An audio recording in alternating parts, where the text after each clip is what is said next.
Masaya kayo, Nay, na yung bahay niyo po ay papagawa po natin. Oo man, nang may kasamang luha kasi naawa kayo sa amin. Sa akin. Diyos ko. Kung wala kami, Nay, paano na kaya ang buhay mo dito? Ay mamamatay naman ako kung iniisip ko lang itong dalawang itong magkapatid. Kung paano na sila? Oo. Yun, narinig mo, Nay, mula sa bibig ko, si Ruel, bibigyan ko ng trabaho. Oo. Si Bina, hanggang sa gumaling. Speaking of shoutout, meron ulit tayong dalawang YouTuber na nag-sponsor kay Kuya Bal Santos Matubang. Siya din kay Dudski 24 Official. Sila yung bagong members, grupo ng mga OFW na gustong tumulong sa programa ni Kuya Bal Santos Matubang. Pagkatapos yung pampindot yung bell, pinutin niyo po yung all.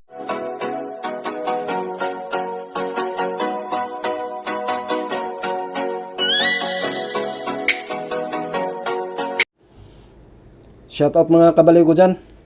Magandang tanghali sa ating lahat. Ito, may gagawaan na naman tayo ng bagong reaksyon ngayon tungkol sa update sa kanila ni Bina Morales at saka sa kanyang lula. Ito pala si Kuya Bal. Pinapagawaan na sila ng malilipatang bahay for temporary muna kasi hindi pa kasi para makalipat sila at saka yung bahay nila na ngayon gigibain para pag matapos na yung lilipatan nila, lilipat sila doon. At saka umpisahan na yung bahay nila para pang habang buhay na. 'Di ba? Napakabait ni Kuya Bal. Sige, panoorin natin.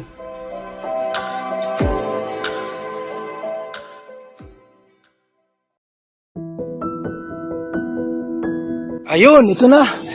Kuya, may bubong na ano, ang kalahati. Wala po sa kabila lang po. Ha? Tapos po yung sa kabila. Pero mayroon pa dyan bubong, wala na. Nahihiro pa. O mayroon kami dalang bigas. Nay! Ito may bigas kaming dala, oh. Sa loob, kuya. Yan po, may bigas kaming dala. So ito, ano kuya, ano pang kulang nito, kuya? Kuya, anong kulang nito? Ilang euro pa ang nagkinapos, kinulang? Ilang euro pang kulang nito? 6 po, size ang sukat. At pinutol nga po namin, no? Pinutol niyo ito. Oo. Ilan pa ang nandito? 4 lang po ang sukat niyan. Bali, gagawin na lang pong ano yan. So ito. Kayong dalawa lang trabaho, kayong dalawa lang? Nagpadagdag po kami ng isang tao. Yung dati? May ginawa po yun, yung isang tao lang po ang pinadagdag namin. Ayan po, siya po ang ano. Yan po ang katulong namin. Yun man po ang gagawin. Kulang pa ng 7 2x2. Apo. Kasama na po 10 yung... 2x3. Oo. Okay. Tapos itong 6 na, ilan to? 6 na Zero. the size. The size. This is ang haba niyan. Opo. Para matapos na ito dito. Pwede ba yan? Didudugtong na lang yan. Di pirang hero na lang ko lang. Tulo na lang. Di bali 3 na lang po. Tulong the size. Oo. Tulo na lang po. Dugtong na lang yan. Oo. Idudugsong mo na lang po. Nay! Kumusta si Bina? Tulog pa din? Walang hanggang tulog? Nakainom ng gamot? Okay, nakainom ng gamot. Nay, alam na ba niya na pag nagawa itong bahay na ito, dito sa lilipat, pangsamantala? Ngayon, Nay, pag nakalipat tayo dito, gigibain yung bahay na yan. Ha? Para baguhan natin ng magandang bahay. Habang ginagawa yan, dito muna kayo sa bahay na ito. Nay, ngayon, Nay, pag nagawa na yan, lilipat kayo dyan. Dito naman sila Ruel, yung kapatid niya. Kasi Nay, Ayun mga kabaliw, napakaganda talaga ng hadikain ni Kuya Bal Santos Matubang. Siya lang yung vlogger ko nakitaan ko na hindi lang isang bisis tumulong. Pagtulong niya sa isang tao, balik-balikan niya hanggang sa ma-stable talaga yung kalagayan nila. Hindi tulad sa ibang mga vlogger dyan na isang bisis lang. Pagtulong, okay na. Hindi na binabalikan. Pero si Kuya Bal, balik-balikan niya hanggang sa maging okay yung taong tinutulungan niya. 'Di ba? Si Bina Morales medyo may diferensya sa pag-iisip kasi na stress, parang iwan ko anong nangyari. Pero pinagamot ni Kuya Bal, ipapagawa yung bahay nila. 'Di ba? Napakaganda talaga ng hadikain ni Kuya Bal Santos. Hanga ako sa iyo, Kuya Bal Santos. Grabe. Ikaw lang yung vlogger na kakaiba talaga. Okay, tuloy natin. Yun ay isang paraan din para unti-unti maibsan yung kanyang depression, lungkot, ano. Dahil di man yan biglaan kagad-agad mawala yung depression niya. At least unang gawin natin, mailapit yung kanyang kapatid sa kanya at magkaroon siya ng lakas ng loob. Ano? Ngayon, yung bahay niyo po babaguhin natin para makita niya na magandang bahay ninyo at matuwa naman siya. Ano? Yung stress niya, stress, yung depression ng naramdaman noon, unti-unting mapapawi at mapalitan ng saya at galak. Ano po? Ayan. O ano yan, Nay? At, Nay, may bigas ka na, ha? Ano to, Nay? Ano ito, Nay? Nay, awakan mo lang ito. Awakan. Mayroon ditong pera, Nay, oh. Oh. Ito, Nay, oh. May 3,000 dito. 3,000 pesos, Nay. May sa atin si tita nanay, ay si Ate Erlinda. 3,000 yan, Nay, ha? Sa'yo na yan. Para meron kang Ano yung papel, Nay? Ano yung papel na binigay mo? Resita yan? Ha? Yung skin, Okay, sige. yung gamit. Oo, 120. Sige. Sige, Nay. At mabili pa ako ng yero pa, ha? Para ano? Anay. Ayun na nga mga kabaliw, no? Napakaganda ng gawain ni Kuya Bal Santos. Papagawa yung bahay nila. Pag matapos yung lilipatan nila, gigibain yung bahay nila para maging okay yung kalagayan nila ni Bina Morales at saka sa kanyang lula. At saka yung kapatid niya, doon natitira sa temporary na bahay na pinapagawa ngayon. Kasi lilipat sila doon pag matapos. 'Di ba napakaganda? Yung bahay na pinagawa sa kapatid na ni Bina yun. Siya nang titira doon. Tapos yung bahay nila gigibain. Tapos pag matapos, lipat na rin sila doon. Di ba napakaganda? Minsan lang ganun na vlogger, hulog ka ng langit, Kuya Bal Santos, Matubang. Minsan lang yung ganung klaseng tao. Di ba? Kaya hanga ako sa'yo, kaya maraming nagmamahal sa'yo kasi napakaganda ng hadikain mo. Sana habaan pa yung buhay mo at lagi kang malakas. Di ba, yan ang hiling ko sa Puong May Kapal. At sana marami pang tao na makakita at saka yung may mga kakayang tumulong, pwede ring mag-donate sa'yo para ipangtulong din sa mga iba pang nangangailangan. Di ba? Kaya ipagpatuloy lang ang mga magandang gawain. Okay, tuloy natin yung panonood. Mga ilang araw pa ito, Kuya, para matapos, para makalipat na sila nanay dito at magawa itong bahay nila. Mga ilang araw pa ito. Wala na yung 10, ano? Ay, wala na po. Wala na. Oo. Wala na po yung 10 araw. Nay, pag natapos ito, Nay, lilipat kayo dito. Pag sabihin mo kay Bina, alam niya na ipa. Pinapakinggan man lang siguro niya, hindi man nasagot. Hindi nasagot. Hindi nasalita. Ang importante, Nay, unti-unti nating ibalik yung tiwalaan niya. Yung kanyang lungkot niya dati na nag-asawa yung kapatid niya, mahiwalay na sila. At sino pang tutulong sa kanila, sa inyo, ano. Ngayon, pagka babalik yung kanyang dating, yung tiwala, yung, Lagi nakikita si kuya niya. nakikita si kuya niya, babalik yung kanyang, Kasi wala nang mga magulang kasi. wala na. Wala nang mga magulang, wala nang ama, walang ina. Yun na ang ginagawa natin ngayon, ibabalik natin yung kanyang, lakas ng, ang tawag dito, tiwala, lakas ng loob, pag-asa na andyan ang kuya niyang tutulong sa kanya. Ha? Kaya ito na, yung bahay na ito, Nay, pag ito natapos, Nay, ito kayo lilipat pang samantala. Ha? Paglipat ninyo at ito, gigibain ito, Nay, at ayusin natin ito, pagagandahin po natin, babalik kayo dito. Ngayon ito naman ay para kay Roel, ito, sa kapatid niya, para lagi niyang nakikita. Ha? Ngayon, Nay, si Roel, bibigyan ko ng trabaho, Nay. Salamat Kuya Bal. Sa akin na siya matrabaho para lagi sa mayroong kita. Hindi kayo magugutom, pati pamilya niya. Ha? Tapos, lagi kami bigas, Nay, bigas ka lagi at pag may pera ako na bibilang kita ng grocery. Tapos yung gamot niya lagi mong papainom sa kanya ha para lubusan na siyang gumaling sa kanyang karamdaman. Ayun na nga mga kabaliw, no? Talagang napakaganda ng ginawa ni Kuya Bal. Pati yung kapatid ni Bina Morales na lalaki, bibigyan ni Kuya Bal ng trabaho. Sa kanya na magtatrabaho. Siguro parang stop na rin ni Kuya Bal Santos kung saan siguro yung punta ng saan yung mga project ni Kuya Bal Santos. Kasama yung kapatid ni Bina Morales sa mga project niya. Siguro sila yung gumagawa ng mga bahay ganun kasi siguro karpentero yung kapatid ni Bina Morales. 'Di ba? Napakaganda. Meron na siyang stable na trabaho. 'Di ba? Napakaganda talaga. Kaya hanga ako sa iyo. Nakita nyo naman. So ito na ang ating sunod ipagawa yung bahay mo para mabago ito na pakita ni Bina na yung bahay niya bago na maganda na. Baka sakali na maling manumbalik yung kanyang sigla. At sabihin mo na sa kanya na kunin ka daw ni Kuya Bal coordinator. Maghanap ng mga tutulungan ng mga mahihirap. Lagi mo siyang kausapin. Sabi ni Kuya Bal, gagawin ka raw niya coordinator para maghanap ng mga tutulungan. Tapos bibigyan ka ng cellphone.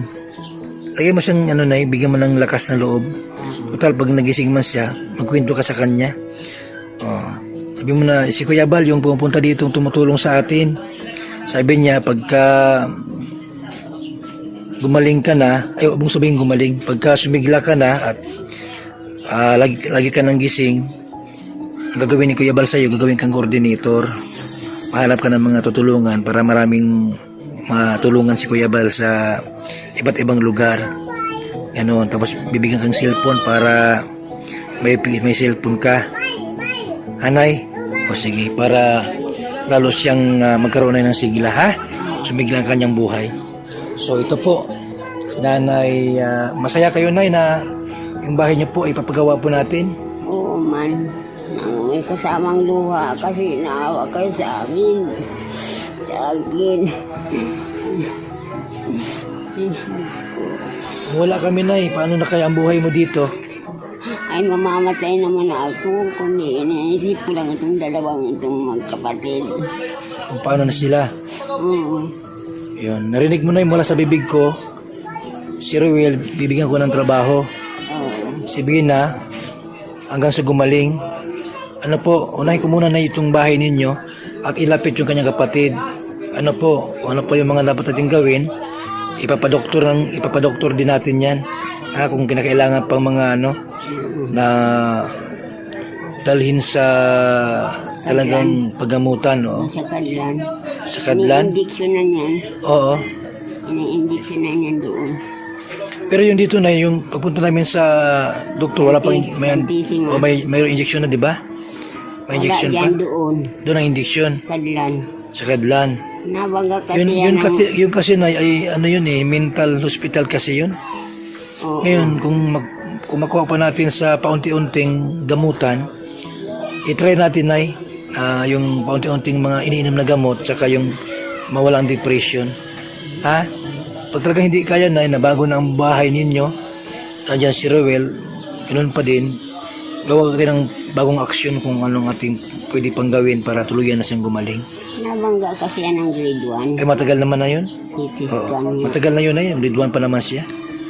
Posible yung na mabalik ulit yung kanyang o sakaling napiktuhan yung kanyang isip. Gayon. Pero nakapagtrabaho man. Wala yun, matagal na yun. Grade 1 pa man.